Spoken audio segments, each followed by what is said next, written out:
A merger that would have created one of the nation's biggest integrated oil and gas service provider has been called off.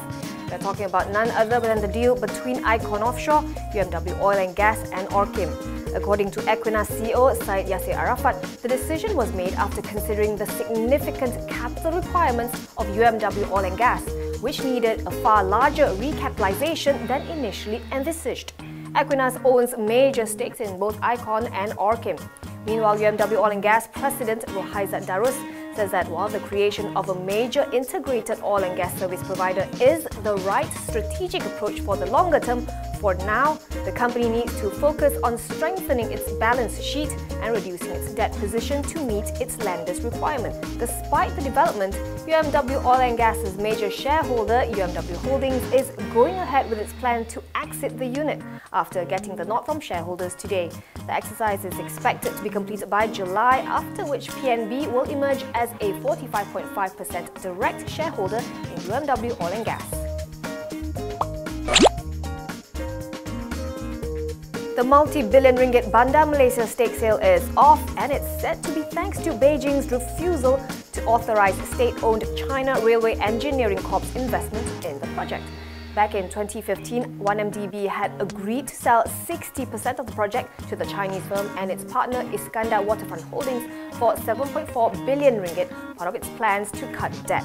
But according to the Wall Street Journal, the Chinese government refused to give the green light, citing an internal Malaysian Finance Ministry document. It adds that the document says the consortium was given 12 extensions, with the last expiring on April 30th. Meanwhile, Iskandar Waterfront Holdings has voluntarily suspended its listed arm Iskandar Waterfront City until Friday. Sister company EcoVest, which wasn't suspended, saw an expected sell-off, tumbling as much as 29% at the open before paring gains to close at RM1.17, still down by some 18.2%.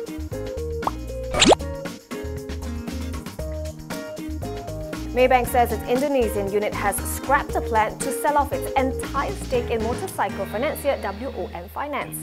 Maybank Indonesia had proposed to hive off its 68.55% holding in WOM Finance to Reliance Capital Management for RM229.1 million. The deal was called off after certain conditions that were supposed to be fulfilled by April 30th were not met.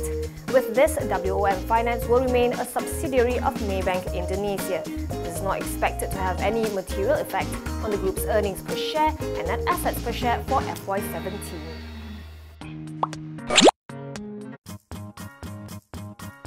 MRCB Quill REIT or MQ REIT posted a 39.9% increase in first quarter earnings on the back of additional revenue after it acquired Menara Shell, as well as higher rental income from step-up rent adjustments from 3 of its properties. Net property income rose to 37.1 million ringgit from 26.5 million a year earlier. Revenue was up 38% at 46.6 million, up from 33.8 million previously. No income distribution was proposed as its income distribution is paid on a half-yearly basis. MQ REIT says it intends to give out at least 90% of its distributable income semi-annually at the minimum. Going forward, MRCB Quill Management Chairman Saw Chu Boon says despite the challenging environment, he is optimistic that the REIT's portfolio of quality assets with a healthy weighted average lease expiry of 5.6 years will continue to deliver stable income to the fund.